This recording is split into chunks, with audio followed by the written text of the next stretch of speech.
یہ دونوں غیر متاثرہ سرخ خلیوں میں داخل ہو کر کروی شکل اختیار کرتے ہوئے تغذیائی حیوانچے میں تبدیل ہو جائیں گے۔ تغذیائی حیوانچے میں تبدیل ہونے کے بعد تھرڈ پوائنٹ کیا ہوگا کہ یہاں پر خالیہ نمودار ہوتا ہے جس کی جسامت میں اضافہ ہوتا ہے۔ اس خالیے کی جسامت میں اضافہ ہونے کی وجہ سے خلیہ مائع اور مرکزہ جو ہوتا ہے وہ محیطی حصے میں چلے جاتا ہے۔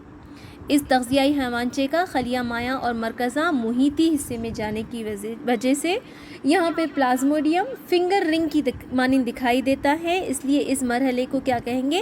مہر انگیشتری کہا جائے گا۔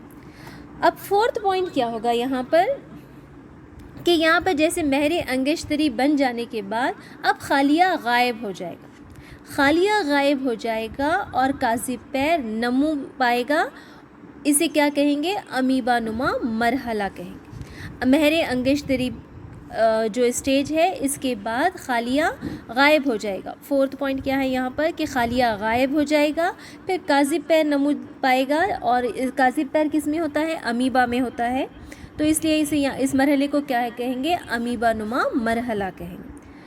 اب نیکسٹ پوائنٹ ففتھ پوائنٹ کیا رہے گا یہاں پہ کہ کاذب پیر کی مدد سے یہ کیا کریں گے کہ احمر جسمیوں کی مافیا کو بطور غذا استعمال کریں گے اور جسامت میں بڑھ جائے گی۔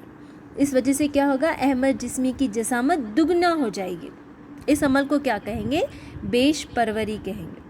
مہر انگیشتری کے بعد خالیہ غائب ہو جائے گا، کاذب پیر نمودار ہوگا، کاذب پیر کی مدد سے یہ کیا کریں گے؟ احمر جسمیوں کے مافیا کو بطور غذا استعمال کریں گے اور جسامت میں بڑھ جائے گی۔ اس عمل کو کیا کہیں گے؟ بیش پروری کہیں گے۔ اب سکس پوائنٹ کیا ہے کہ ملیریا یہاں پر کیا کرتے ہیں؟ ہیموگلوبن کا جو گلوبن ہوتا ہے، ملیریا طفیلی جو ہوتے ہیں یہاں پر، یہ ہیموگلوبن کے خون میں جو ہیموگلوبن ہوتا ہے اس کے گلوبن حصے کو ہضم کر لیتے ہیں، اور جو ہیم ہوتا ہے اس کو غیر حل پذیر ہیموزوئن میں تبدیل کر دیتے ہیں، غیر حل پذیر ہیموزوئن میں ہیم کو تبدیل کر دیتے ہیں۔ اس مرحلے کو کیا کہتے ہیں؟ ملیریا سبقہ کہتے ہیں۔ ملیریا سبقہ کسے کہتے ہیں؟ ہیموگلوبن کے گلوبن حصے کو ملیریا طفیلی ہضم کر لیتا ہے اور ہیم کو ہیموزوئن میں تبدیل کر دیتا ہے، اس کو کہتے ہیں ملیریا سبقہ۔ اب ملیریا سبقہ کے بعد 7 پوائنٹ کیا لکھیں گے آپ کہ اس مرحلے کے دوران کیا ہوتا ہے؟ اس RBC کے خلیے مائع میں چھوٹے چھوٹے سرخ نقطے ظاہر ہوتے ہیں جنہیں کیا کہا جاتا ہے؟ شفر کے نقطے کہتے ہیں۔ شفر کے نقطے جو ہوتے ہیں یہاں پر RBC کے خلیے میں چھوٹے چھوٹے سرخ نقطے ہوتے ہیں جنہیں کیا کہتے ہیں؟ شفر کے نقطے کہا جاتا ہے۔ اب جیسے ہی یہاں پہ شفر کے نقطے تیار ہو جاتے ہیں تو 7 پوائنٹ کیا لکھیں گے آپ کہ شفر کے نقطے تیار ہوتے ہی اب پلازموڈیم میں کاذب پیر غائب ہو جاتا ہے، ان کی جسامت میں مزید اضافہ ہو جاتا ہے اور RBC کی پوری جگہ کو گھیر لیتا ہے اور شیخاخیہ بن جاتا ہے۔ جسامت میں اضافہ ہو جاتا ہے، پلازموڈیم میں کاذب پیر غائب ہونے کی وجہ سے اب شیخاخیت واقع ہوگی، جیسا کہ پیش سرخ قلبی دور میں ہوئی تھی، جس کی بعض 12 سے 24 احمر جسمی جز حیوانچے پیدا ہوں گے۔ شیخاخیت کی وجہ سے یہاں پہ 12 تا 24 احمر جسمی جز حیوانچے پیدا ہوں گے۔ یہاں پر RBC میں گلاب کے پھول کی پنکھڑیوں کی مانند یہ دکھائی دیتے ہیں، اسی لیے اس مرحلے کو گلاب مرحلہ کہتے ہیں۔ اب یہاں پر احمر جسمیے پھٹ جائیں گے اور جز حیوانچے جو حاصل ہوئے ہیں یہاں پر 12 سے 24 یہ ہیموزوئن کے ہمراہ خون میں آزاد ہو جائیں گے۔ تو یہ تمام عمل جو ہے یہاں پر جو مخفی حیوانچے سے لے کر گلاب مرحلے تک، یہ تمام عمل جو ہوگا 48 گھنٹوں میں تکمیل پاتا ہے۔ تو یہ ہے سرخ قلوی دور۔ زواجہ خلیوں کی تشکیل ہوگی۔ سرخ قلوی شیخاخیت کے متعدد بار واقع ہونے کے بعد غیر متاثرہ RBC کی تعداد میں کمی ہو جاتی ہے، یعنی بار بار شیخاخیت کی وجہ سے کیا ہوگا؟ غیر متاثرہ RBC کی تعداد میں یہاں پر کمی ہو جائے گی۔ تب کیا ہوگا؟ چند جز حیوانچے RBC میں داخل ہو کر سرخ قلوی دور کو جاری رکھنے کے بجائے کیا کریں گے؟ زواجہ خلیوں میں تبدیل ہو جاتے ہیں۔ یہ زواجی خلیے جو ہوتے ہیں 2 اقسام کے ہوتے ہیں، چھوٹی جسامت کے خرد زواجہ خلیے جنہیں نر زواجہ خلیے بھی کہتے ہیں، اور بڑی جسامت کے کلا زواجہ خلیے جنہیں مادہ زواجہ خلیے کہتے ہیں۔ تو یہاں پر مزید شقاقیت ہونے کے بجائے زواجہ خلیوں میں تبدیل ہو جائیں گے، چھوٹی جسامت کے نر زواجہ خلیے اور بڑی جسامت کے مادہ زواجہ خلیے میں۔ یہ زواجہ خلیوں کا انسان میں مزید نشو و نما واقع نہیں ہو سکتا، کیونکہ انسان کے خون میں موجود تپش اور پی ایچ مزید نشو و نما کے لیے موزوں نہیں ہوتی ہے۔ یہ زواجہ خلیے جو ہوتے ہیں یہ دوران خون میں پہنچ جاتے ہیں اور دوسرے میزبان میں داخل ہونے کا انتظار کرتے ہیں۔ اگر ایک ہفتے کے اندر مچھر کے جسم میں منتقل نہ ہو تو یہ تباہ و ہلاک ہو جاتے ہیں۔